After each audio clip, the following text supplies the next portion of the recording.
Hola, ¿cómo están amigos, amigas de Somos BCN, la agenda cultural de la Biblioteca del Congreso de la Nación? Iniciando una nueva semana de octubre en esta continuidad del aislamiento social preventivo y obligatorio, compartiendo todo lo que ocurre en nuestra casa, en la Biblioteca del Congreso, en modo virtual.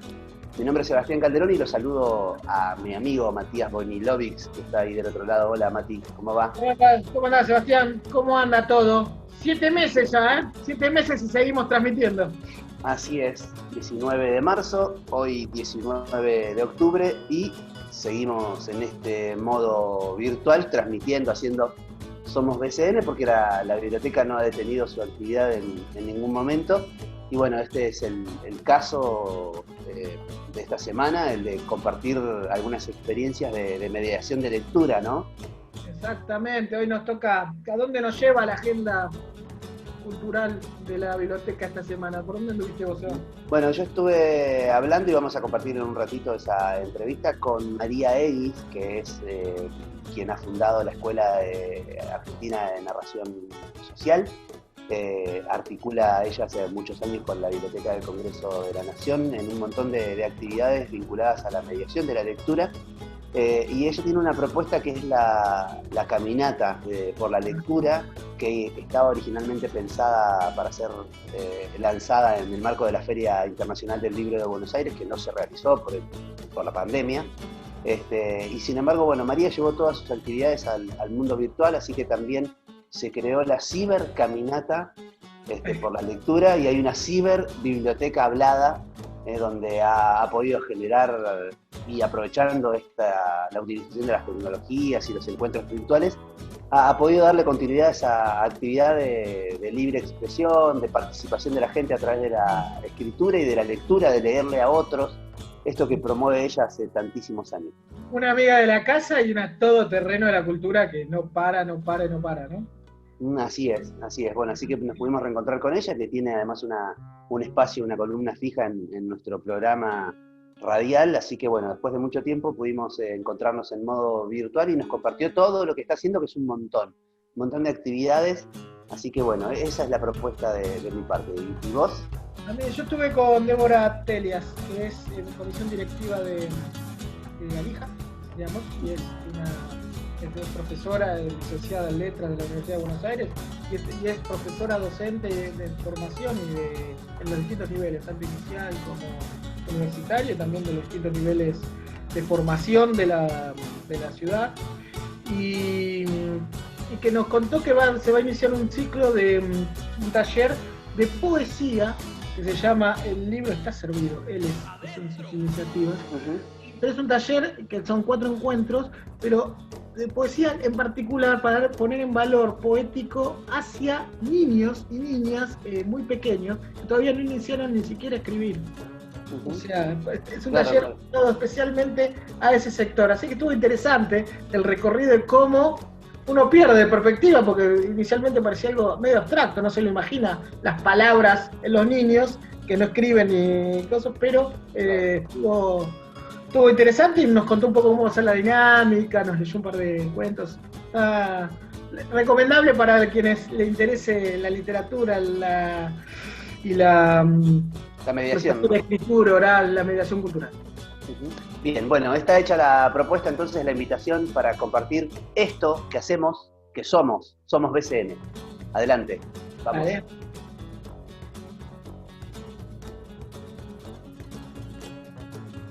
Muy bien, amigos, amigas de Somos BCN, la agenda cultural de la Biblioteca del Congreso de la Nación. Seguimos con esta propuesta en modo virtual, cumpliendo el aislamiento social preventivo y obligatorio por la pandemia del coronavirus. Tenemos el agrado de recibir en este episodio semanal a María Eguis, nuestra compañera, amiga de la casa, que nos va a estar contando sobre el curso Red Bibliotecas 2030, Lectura y Narración Social, que se sigue implementando también en este contexto de aislamiento a través de 2 programas, que es Ciberbiblioteca Hablada y Cibercaminata por la Lectura, Leer Despierta Voz, hacia el 2030. María, ¿cómo estás? Tanto tiempo. Hola, Sebastián. Bueno, qué alegría vernos, encontrarnos realmente. Así es. Sí, yo extrañaba mucho nuestros programas, nuestros lunes de encuentro. Así que bueno, un placer. Y Bueno, hoy sí, lunes 19 ¿cómo? estamos otra vez compartiendo este espacio con vos. Contale primero a la audiencia cómo pudiste continuar con tu actividad, que sabemos que es muy intensa, que sos siempre muy activa. ¿Cómo te tomó en este caso la cuarentena? Ay, me tomó totalmente de sorpresa, así que como a todos. Pero bueno, también fue una sorpresa ver que la gente pudiera continuar de la forma en que continuó. Y eso me parece que es algo que da esperanza. Ver la movilización de la gente en medio de la pandemia ha sido todo un experimento, toda una investigación, todo un campo de trabajo nuevo que se abre. Yo creo que aquí no hay que solamente hacer cosas por la pandemia. Esta es la gran oportunidad de abrir nuevos espacios que quizá estaban, pero que ahora se pusieron sobre la mesa como para poderlos plasmar en forma más profunda y con horizonte. Entonces, un poco ese fue mi enfoque. No hagamos cosas por estos meses, hagámoslos porque ya venían de alguna forma orientándose y nos lo está pidiendo el mundo que viene, el mundo 2030. Ujú. Entonces, para mí justamente le puse tecnología para el encuentro, porque ese mundo 2030 va a ser un mundo con tecnología. ¿Qué hacemos con esa tecnología? ¿Cómo la humanizamos? ¿Cómo está el servicio de nuestro vínculo y de nuestra proyección como sociedad? Bueno, ahí está el gran desafío que nos toca en estos tiempos, ¿no? Y bueno, de eso se trató este año y estos meses que son abrumadores, diríamos, porque todo esto es campo de experiencia, prueba y error, y bueno, es muy, muy interesante.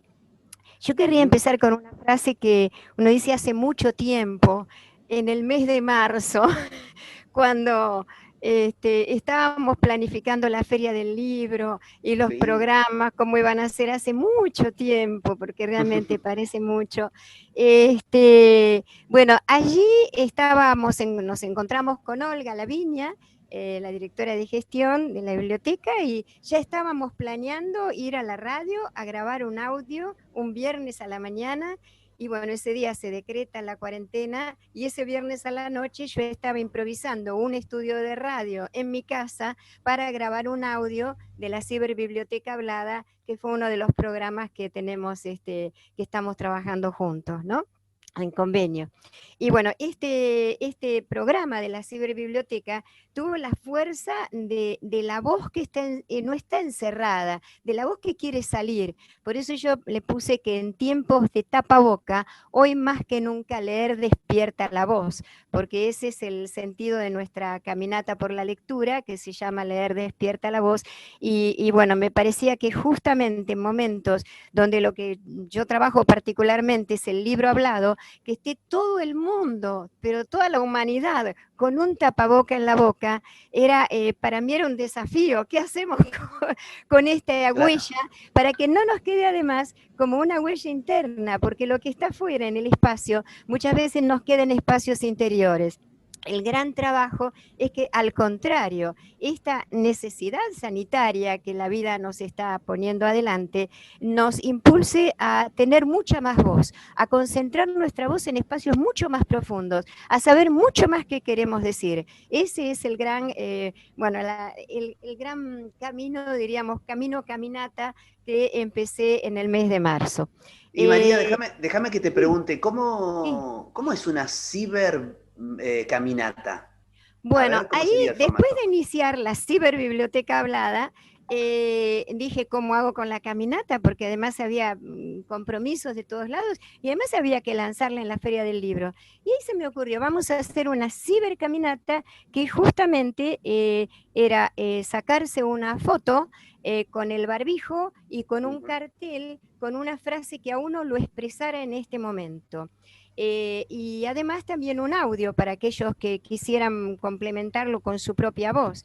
Entonces, cuando uno mira todas las fotos con todas las frases en un comienzo de cuarentena, lo que ve es una geografía histórica.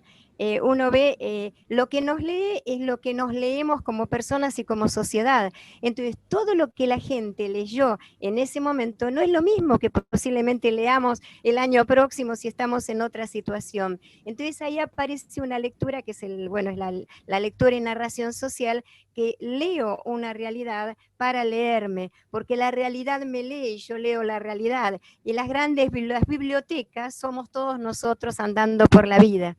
Entonces, bueno, de eso se trata el proyecto que nos reúne, y a partir de ahí lancé la caminata, como siempre, en el marco de la Feria del Libro. Como siempre la lanzamos, bueno, fue así. Y a partir de allí empecé a trabajar con el curso Bibliotecas 2030. Al principio no sabía, porque digo, ¿quién se va a quedar en un curso más o menos de un año, en medio de la pandemia? Empezamos a trabajar, les propuse hacer la ciberbiblioteca hablada, todos la hicieron. Cuando dije quién se quería quedar, un montón de gente empezó a adherir. Bueno, seguimos trabajando y dije, bueno, en el marco teórico pasó algo. Como estamos trabajando Agenda 2030 y todos necesitamos, en medio de esta incertidumbre, potenciar sentidos, la Agenda 2030 empezó a ser como una especie de referente de mi interior para poder pensarme hacia algo nuevo que deseo. Entonces, las propuestas que acercaba en el curso de Agenda 2030 era una cosa catártica, donde la gente mandaba una serie de cosas interesantísimas, muy reveladoras de lo que estaba sintiendo, de cómo veía el futuro, la esperanza. Bueno, se empezó a transformar el marco teórico de la lectura. Un leer es leernos, contar es contarnos, que ese es el sentido de la lectura y narración social, y la Agenda 2030 era como el motor hacia algo, ¿no? Leíamos todos esos objetivos desde las lecturas que leíamos y demás. Pero yo dije, después de las vacaciones de invierno, cuando venga el trabajo de campo, no queda un solo participante en este curso, porque todo el mundo habla, bibliotecas cerradas, no hay, ¿cómo hago? No, los niños no aparecen, los jóvenes en las escuelas, ¿por dónde seguirá el trabajo de campo? Como yo había virtualizado todo, les propuse la virtualidad. Pero también dije, cuando propongo bibliotecas sin paredes, cuando propongo bibliotecas sin estantes, a veces no es tan fácil que la gente diga sí, adhiero y sigo. Bueno, la gente dijo sí, adhiero y sigo, y siguió. En este momento hay 33 personas realizando experiencias interesantísimas. Y bueno, las ciberbibliotecas están irradiándose en cada uno de estos espacios de distintas formas. Y un proyecto de cibercaminata, que es el que ha lanzado un poco toda la propuesta de trabajo de campo, ha sido el de Benito Juárez, porque una de las alumnas, llamada Mari Vázquez, bueno, nos conocemos desde hace años, porque ella realiza la caminata por la lectura en la región de Benito Juárez desde hace 7 años. Entonces, este año me llama por teléfono y me dice, alumna del curso, mira María, voy a dejar el curso porque estoy agobiada de virtualidad. Y entonces le dije, ¿pero por qué vas a dejar el curso? Y porque no te puedo entregar la dinámica 4. Le dije, pero Mari, estás haciendo un montón de cosas y no vas a dejar el curso por la dinámica, porque no podés entregar un papelito. Y si no doy abasto para escribirlo. Y mientras tanto estaba realizando una cantidad de acciones, entonces yo le empecé a resaltar la cantidad de acciones que realizaba y me dijo, ay, no me daba cuenta. Y no me daba cuenta que ese era el motivo del curso y de la lectura. Estamos tan escolarizados, a veces tan institucionalizados, que cuando hacemos lectura, porque sí, no nos damos cuenta que es lectura. Bueno, a partir de ahí tuvimos un Zoom con 17 bibliotecarias de la región. Mari empezó a movilizar todo y son escuelas rurales, es decir, que no tienen acceso a la conectividad. Se trabaja mucho por papel, por cuadernillos que van y vienen. Entonces se les ocurrió trabajar con FM locales. Entonces hicieron un circuito de FM locales, de diarios, de todos medios de comunicación, así, de relaciones entre todas las escuelas por WhatsApp. La cuestión es que el día del camino, el 5 de octubre, se lanzó la caminata de Benito Juárez con toda la región de Benito Juárez, con el CIE, con, no sé, una cantidad de jardines, escuelas primarias, secundarias, gestión privada. Empezaron a circular audios, carteles, bueno, una movida realmente más que interesante y además una exploración de comunicación y de vínculo que no pasa. No a ver, es importantísimo abrazarnos y estar juntos, y la presencialidad, pero a veces convengamos que estar presente no significa estar vinculado. Entonces, el Claro. vínculo es una cosa mucho más profunda. Y entonces, encontrar el vínculo desde la virtualidad, ahí hay un camino del día del camino.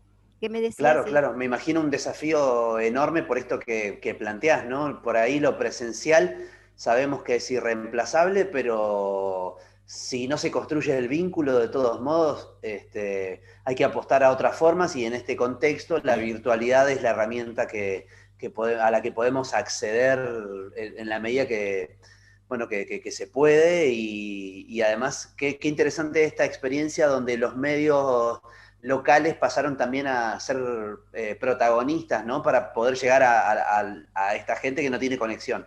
Claro, y donde se pasan los audios de los chicos, entonces, y de los maestros, y toda la comunidad participa, y está el padre, porque como era el padre, está en la casa, también se grabó su pedacito de cuento, o también se sacó una foto, entonces tenemos familia, toda la comunidad educativa y la comunidad en su totalidad, expresada por la posibilidad de lo virtual.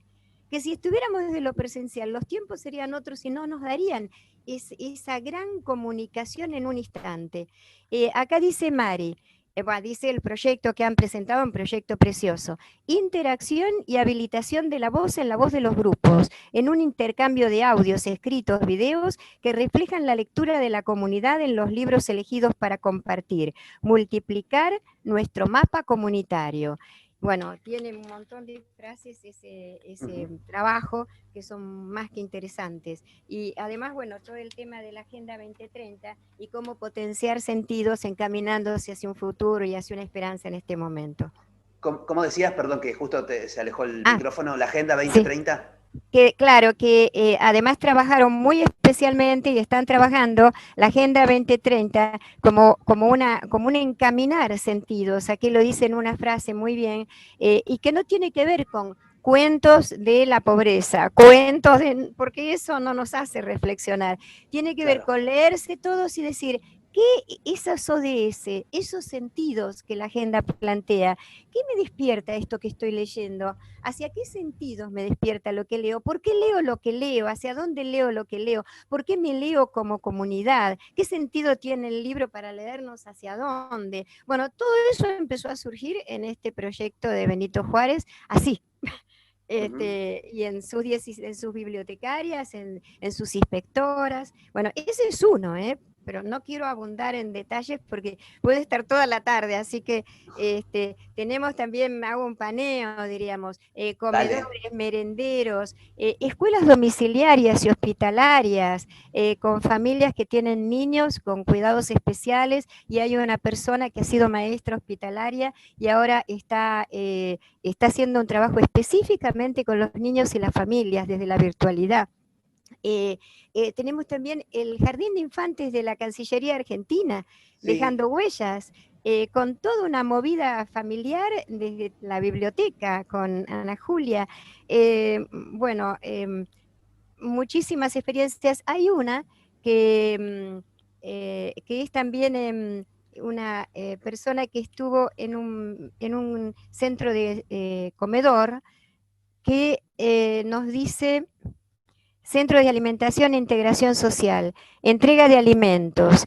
Las respuestas de los chicos fueron imperdibles. Les leí Amigos por el Viento, de Liliana Bodoc, y los adolescentes expresaron que en ocasiones sienten su cotidianeidad como un permanente viento que mueve cosas y vínculos. Entonces, y todo esto virtualmente se fue logrando, todos los diálogos, toda la relación con los chicos. Se empezó a dar también en algunas alumnas del curso ir a las escuelas para hacer un voluntariado y entrar en los Zoom de los maestros. Entonces una de las personas dice: los chicos están con unas ganas de leer increíbles, me decía. Me querían que les leyera y además querían ellos leerme. entonces ahí uno dice, cómo se despierta la voz en medio de la pandemia? ¿Y qué es Claro. despertar la voz, no? Como los encuentros humanos trascienden cualquier pantalla. Claro, sí, sí, justamente con esa reflexión me quedo, que en un contexto donde parece primar y la relevancia de las pantallas como modo de conexión, ahí aparece el rol protagónico de la palabra, ¿no? De la palabra viva, de contar lo que pasa, lo que nos pasa, lo que les pasa a otros, porque también se leen textos de otras personas.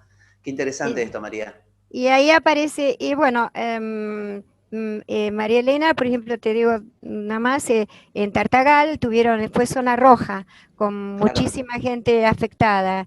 Y entonces dice, terminé convencida de que lo que quería hacer era generar un espacio donde la comunicación virtual en esta época de pandemia fuera un vínculo multiplicador de voces. Y empezó a contar en el barrio a los vecinos, llegó a la FM local y ahora está en la universidad y está haciendo una integración de toda la comunidad desde todos esos espacios.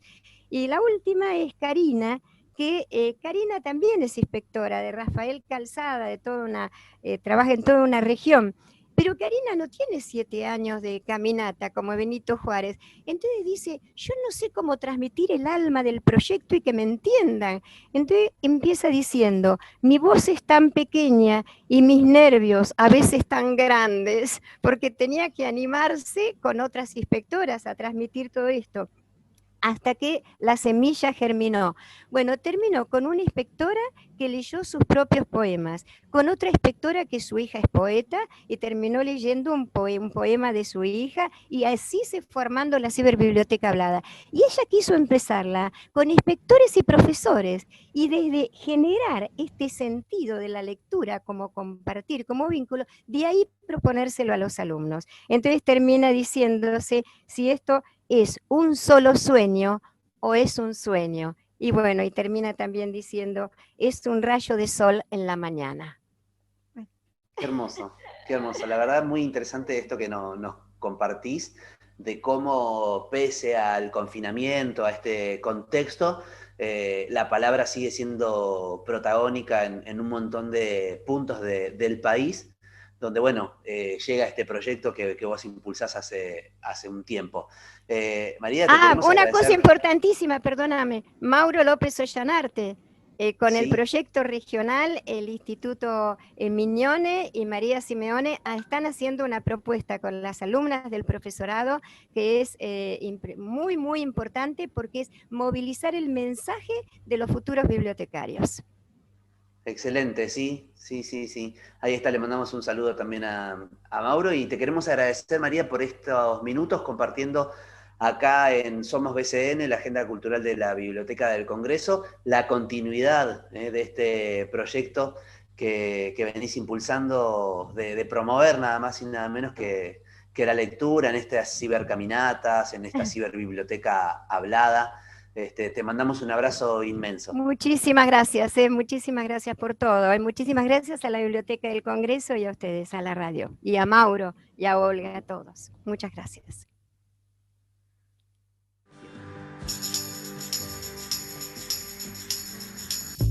BCN Radio, la radio de la Biblioteca del Congreso de la Nación.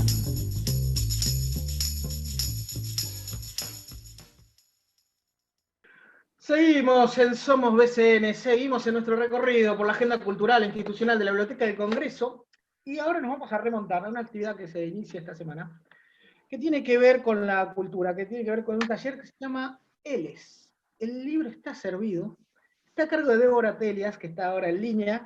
Ella es miembro de la comisión directiva de Alija, es especialista en literatura infantil y juvenil, es formadora, trabaja en varias instituciones de distintos niveles educativos con el tema, y nos va a contar de qué se trata. ¿Cómo andas, Débora? Matías, Buenelo, te saluda. ¿Qué tal, Matías? Bueno, primero, encantada de estar acá de nuevo. Gracias por la invitación. Y bueno, la propuesta tiene la particularidad de ver cómo trabajamos o cómo ofrecemos poesía a niños y niñas que todavía no leen convencionalmente. Y por ahí a veces pensamos, bueno, que si son muy chiquitos no les podemos leer poesía, si no entienden nada. o nos quedamos con que suena lindo y por eso les ofrecemos poesía, pero solamente oral. Bueno, la idea es ver un poquito, recorrer libros y ver qué les podemos ofrecer a los chicos y qué reciben los chicos y qué les pasa a los niños, a las niñas lectores y lectoras desde que nacen, ¿sí? Cuando todavía no pueden acceder a la palabra escrita. Ese sería como el gran título. El gran título. Y contame, Débora, ¿cómo sería? Vos tenés una... Este taller, ¿fue implementado anteriormente o va a ser puesto en forma virtual en esta oportunidad?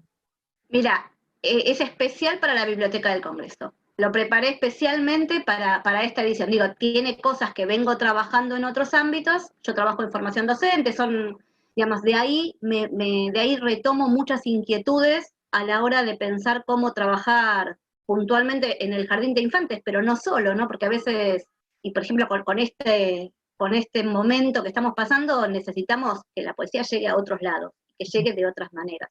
Entonces va a ser más amplio, es para un público más amplio, no está dirigido solo a los docentes, ¿no? Y de ahí viene esta inquietud. Entonces lo pensé en esos términos, está pensado para este momento, para esta coyuntura, digamos. Recién decía sobre la orientación, no es solo para docentes, sino en mediadores culturales, de la cultura en general. O sea, quienes quieran poder aplicar estos conocimientos de poesía para niños, niñas. Claro, porque en realidad, vamos a ver, digamos, va a haber como podemos pensar que va a haber como tres partes. Por un lado, un fuerte contenido teórico, ¿sí? A ver qué se ha escrito sobre el tema. La verdad es que tenemos escritoras y escritores, pero mayormente sabes que son mujeres las que reflexionan sobre el tema, que han escrito cosas muy interesantes sobre poesía, y bueno, recorrer un poquito, hacer un recorrido teórico, un recorrido de repertorio. Tenemos poetas excelentes, no solo a nivel local, sino a nivel latinoamericano o a nivel internacional.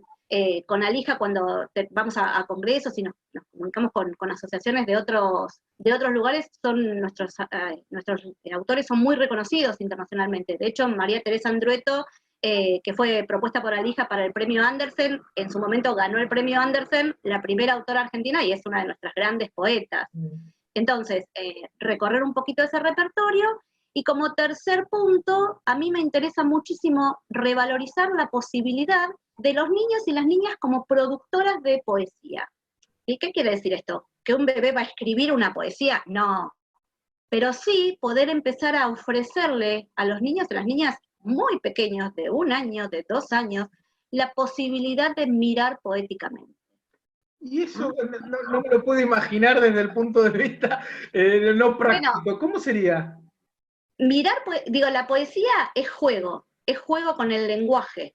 La mirada poética nos permite ver el mundo desde otra forma, desde otro lugar. Mira, te voy a dar un ejemplo. Vale. Una poesía del libro Piedritas, de Cecilia Pisos. Dice así, se llama Cuestión de método. Dice, hay al menos 2 maneras de hacer 2 piedras de una sola piedra. La primera, golpear con fuerza la piedra contra el suelo, es la menos exacta. Según la piedra utilizada, se obtendrán o bien la misma piedra, o bien aún más de 2, y con exceso, muchas. Si en cambio se coloca la dicha piedra frente a un espejo, de inmediato cualquier observador podrá certificar 2 piedras. Nota al pie. Carece de importancia para el experimento que una de las piedras eluda nuestra mano con una fría película de vidrio y de reflejo. Cecilia Pisos, Piedrita. No puedo aplaudir porque acá sale todo mal, pero muy bien ahí, muy bien interpretado. ¿Esto forma parte del taller, este texto? Bueno, la idea es justamente, seguramente formará parte no solo el texto, sino el libro, que tiene una propuesta estética muy interesante, porque se trata justamente de la mirada poética sobre las piedras. ¿Sí? Entonces, ¿podemos llevar a niños de 2 años a mirar poéticamente el mundo que los rodea? Tomo la mirada poética, que es un aspecto, ¿no? Porque, por ejemplo, otro aspecto sería el juego con las palabras, la musicalidad, la sonoridad. de la poesía. Digo, quien puede jugar con el lenguaje, seguramente cuando necesite del lenguaje para otras cosas, va a poder usarlo mejor. Interesante, ya voy confirmando eso que me parecía tan abstracto inicialmente. Y lo tenés, el taller, tengo entendido, son 4 encuentros. Van a ser 4 encuentros, sí. Y en cada uno de los encuentros, digamos, vamos a tener estas 3 cosas. Un marco teórico. En el marco teórico me interesa esto, ¿no? Esto que vos me decías recién, y cómo, bueno, desarmar estas cuestiones de si se puede, si no se puede, y digamos, hay un montón de cuestiones que hacen a la poesía en la escuela, que es interesantísimo poder empezar a desarmar, ¿no? Digo, por ejemplo, ¿la poesía se aprende de memoria o no se aprende de memoria? En alguna época la poesía se aprendía de memoria. En otra época, si enseñabas de memoria un poema, eras un docente conductista y eso era horrible y estaba mal. Bueno, ¿y qué pasa con esto? ¿La poesía sirve para enseñar otras cosas, para enseñar los números, para enseñar a leer y a escribir? Bueno, vamos a ver qué dicen los autores, digo, estas cosas, ¿no? ¿Se puede volver a la poema de memoria? ¿Cómo? ¿Se puede volver a enseñar los poemas de memoria? ¿Hasta ya está permitido? Bueno, vamos a ver para qué, vamos a ver cuáles son los pros y los contras de aprender un poema de memoria. Porque pensemos, mira, te di ahí un mini spoiler. Para un niño de 4 años, aprenderse un poema de memoria implica no necesitar a alguien que se lo lea cuando lo quiera volver a escuchar. Es una forma de autonomía. Exactamente. Y digo, ¿vos no cantás las canciones que te gustan de memoria? Sí, igual ya a esta edad tengo un poco me las olvido un poco las letras, pero... Pero eso no lo decimos. Pero los niños y niñas no, los niños se las acuerdan todas. Claro, pero seguro que alguna canción que te aprendiste en tu juventud, o sea, antes de ayer, la semana pasada, la seguís cantando. Claro. ¿Sí? Y digo, esta posibilidad de cantarla es apropiarse de. Entonces, ¿por qué no? Ahora, ¿para qué? O sea, una cosa es para que se apropie del lenguaje, otra cosa es para que la repita paradito, tipo soldadito, haciendo así con la cabeza, ¿viste? La polilla come lana de la noche a la mañana. Digo, como el saludo cuando entraba el profesor, que se ponían todos de pie en las viejas épocas de la escuela. Claro. Bueno, vos fíjate que aún ese saludo tiene un ritmo. Sí. ¿Sí? Y vos fíjate que si nos ponemos a pensar en las canciones de las efemérides, en los himnos y demás, los chicos, muchas veces esto de cambiarles la letra, ¿sí? Azulunala, ¿sí? El famoso azulunala, es apropiarse del lenguaje. Y además es apropiarse del lenguaje de una manera lúdica en contra de un sistema que no se lo permitía. Exacto. O sea que es un acto casi de transformación y rebeldía, todo esto. Absolutamente. Es que la literatura propone pensar las cosas desde otro lugar y propone desde algún punto algo rebelde, ¿no? Y dentro de esta dinámica está orientada a que en esa producción, ¿tiene que ver esto con que transformen letras de canciones o puedan hacer algo así? ¿Está pensado ese lugar o por otro lado? Podría ser, sí, digo, digamos, eso sería jugar con la materialidad de los poemas, ¿sí? En uno de los encuentros vamos a trabajar justamente con eso, con la materialidad del poema, con el texto escrito, con la letra. Y ahí la pregunta del millón, que es un lugar común bastante habitual en el nivel inicial y que es algo que en formación docente lo vamos recontra trabajando, es el tema de las imágenes. Si es necesario acompañar la poesía con un dibujo. ¿Cuál sería la respuesta o las respuestas posibles? Bueno, lo vamos a pensar. Digo, ¿para qué ofrezco más que respuestas son preguntas? ¿Para qué? ¿Para qué le pondría un dibujo a una poesía? ¿Para qué le agregaría un dibujo a una poesía que no la tiene, ¿no? Distinto es cuando la poesía viene, como en este caso, que la poesía ya está, que es parte del poema, la ilustración. Yo no puedo no mostrarla porque te estoy contando la mitad. Es como que te invito a comer una torta y te saco el relleno. O sea, te doy solo la masa. Hay que mostrarlo entero.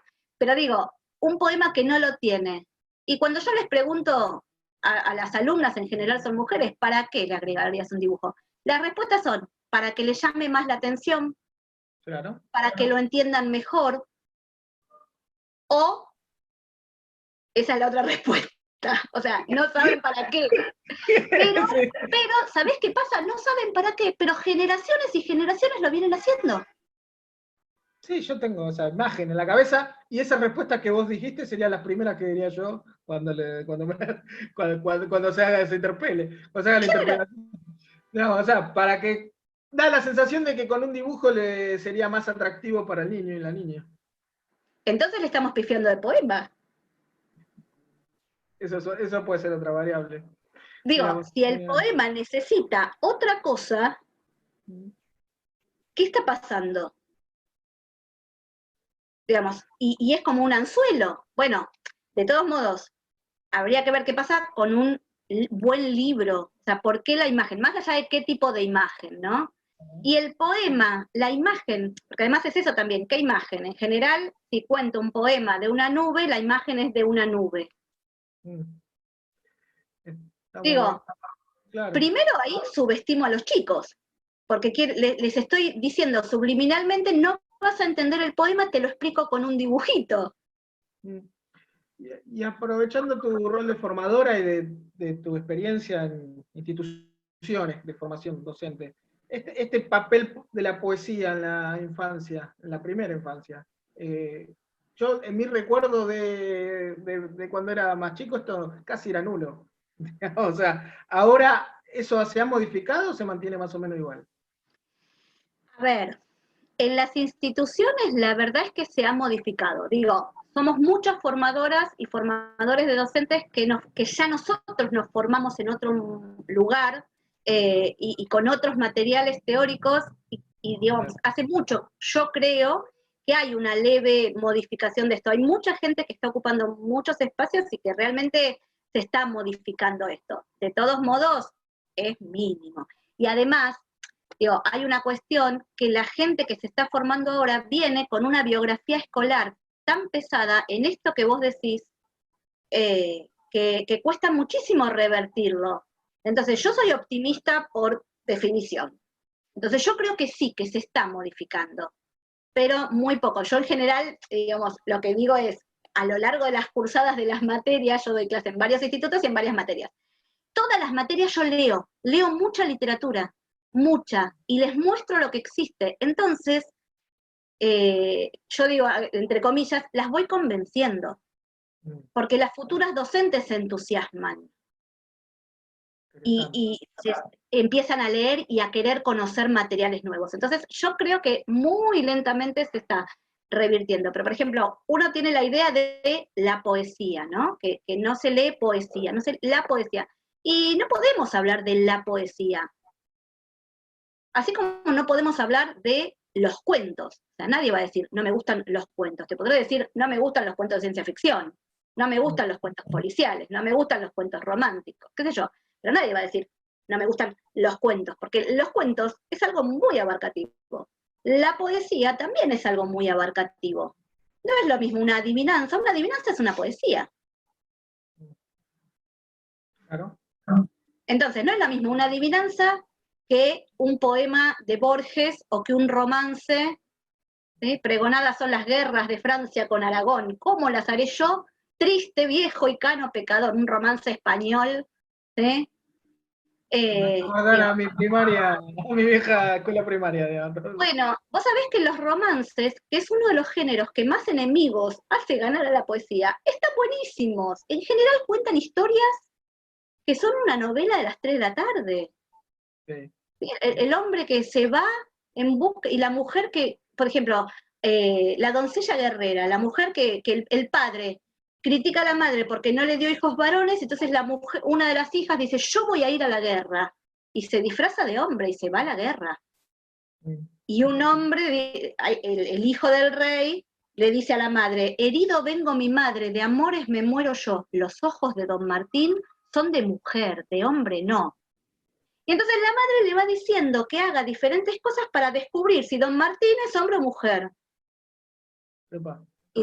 Y don Martín va zafando de todas las pruebas que le va haciendo, hasta que al final lo invitan a dar. Bueno, de ahí el que quiera busca el poema, La doncella guerrera se llama. Digo, es un romance que está buenísimo. Sí, me hizo como un viaje en el tiempo a mi escuela primaria, toda esta conversación. Te quería aprovechar en tu rol de mediadora cultural, que ahí vi en tu currículum que también trabajás en ámbitos no formales, no solamente en instituciones, sino en ámbitos no formales. En este contexto, No, en este contexto ¿hay no una estoy. reconfiguración de todo eso? ¿O cómo? En lo que está sucediendo y lo que va a venir, estoy preguntando en perspectiva, o por lo menos intuitivamente de lo que va a venir, que mucho no se Mira, puede saber. En contextos no formales, desde Alija habíamos empezado a hacer un convenio, bueno, después terminamos trabajando lo diferente. Yo trabajé, y también en forma particular, con jardines de entidades sociales, asesorando a las familias. Ahí sí hacía talleres con las familias sobre cómo trabajar literatura con niños y niñas. Y después trabajé en cárcel, haciendo un voluntariado de lectura en cárcel. En realidad en cárcel no, nosotros estábamos afuera contándole a la gente, o sea, leyéndoles, compartiendo literatura, las mujeres y los niños que iban a visitar a sus familiares. A los visitantes. Claro. Y eso la verdad es que ahora se cortó. Claro. Yo sé que hay experiencias que siguen trabajando, lo que pasa es que como siempre pasa con estas cosas, los más desfavorecidos son, digamos, se aumentan las brechas, Sociales. acceso a un celular, a una computadora y los que no. Y lamentablemente eso lo estamos viendo en todos lados. Claro. Bueno. ¿Y cómo, más allá de la pandemia, cómo fue la experiencia de estas iniciativas sociales previas? Es interesante. Y en este caso puntual, la verdad que fue una experiencia importante porque, por ejemplo, leerle a una mujer que jamás le habían leído un cuento. Que cuando vos, literatura infantil siempre, pero los buenos libros, digo, no tienen edad muy limitada, ¿no? El libro, y este libro de Piedrita yo lo he trabajado.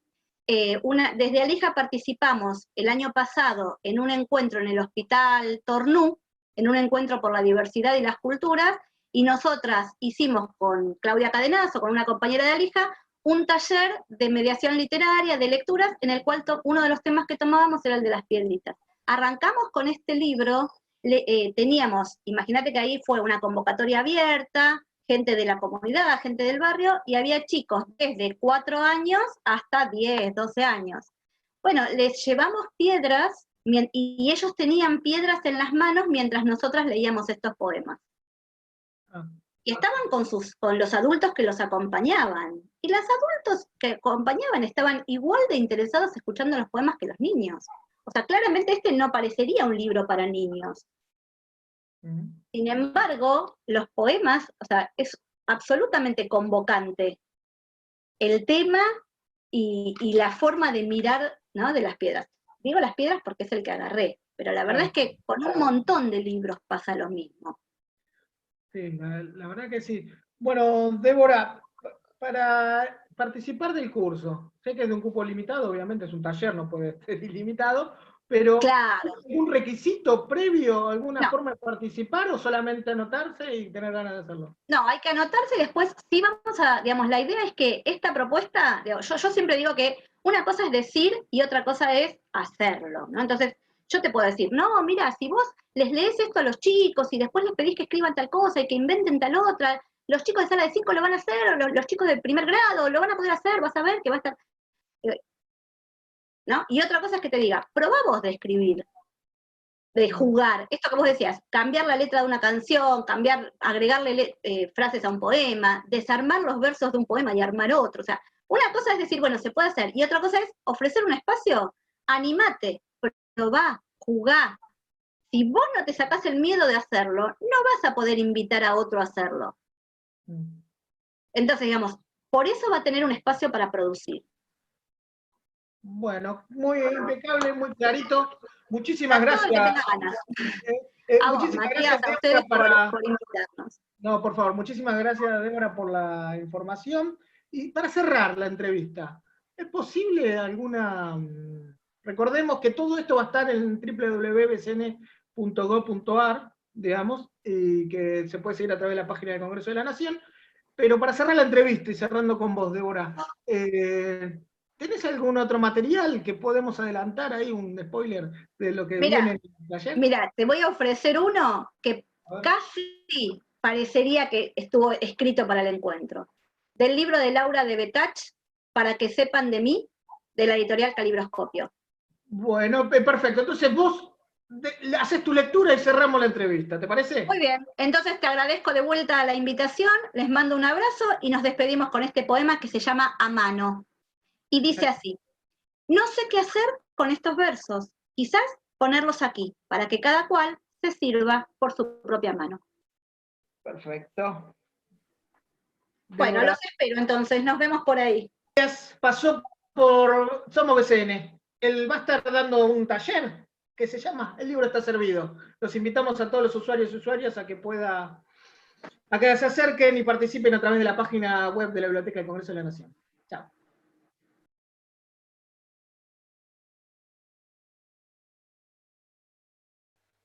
Muy bien, y así llegamos al final de un nuevo episodio de Somos BCN, la agenda cultural de la Biblioteca del Congreso de la Nación. Un programa bastante cargado hoy con las habituales entrevistas que compartimos. Les recordamos, Matías, a la audiencia que está la posibilidad de ver y escuchar los programas anteriores en nuestras plataformas, tanto en la página de BCN Radio en Facebook.